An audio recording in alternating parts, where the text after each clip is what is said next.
Делчево за прв пат ги собра своите иселеници на форумот на диаспората под мотото "Делчево е таму каде што има делчевци". На средбата учествуваа делчевци кои живеат и работат во Италија, Германија, Австрија, Швајцарија и Англија. Градоначалникот Гоцевски ги представи можностите за инвестиции и развој во Делчево, а диаспората даде предлози за идни партнерства во областа на недвижностите, туризмот, IT технологијата и дигитализацијата. Сега дека нашите иселеници пред мен убарат подобрување на услугите кон воопшто кон сите граѓани подеднакво. Нормално кога идат тука во Делчево било каде, сите доаѓаат и за кратко време сакаат да завршат повеќе работи и нормално можеби првото барање е секој пат подобрување на услуги за кои што ние како локална самоуправа и тоа како работиме да го направиме. Секако во втора насока е дружбата и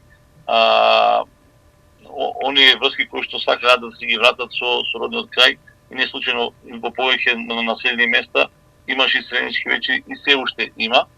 Се доголно на 15 иселенички вечер во населата Расни, кој што е веќе обстојува со децени и тоа што општина Делчево нуди како можности за директни инвестиции и вложување на нивните капитални средства кои што ги имаат вложено со нивниот поминат труд во странство. Многу од нив сакаат да пробаат да се вратат, да остават нов бизнис и не случајно и ние кога имавме сега посета од неколку општини во Италија и запознавме со токму такви позитивни примери на наши иселеници кои што биле во Италија, биле во Швајцарија, се вратиле во Делчево, основале собствен бизнис преку мерки кои што ги нуди Министерството за економија, преку оперативниот план и веќе неколку години обстојува. Така да тие се клучните три барања кои што нашите иселеници ги бараат.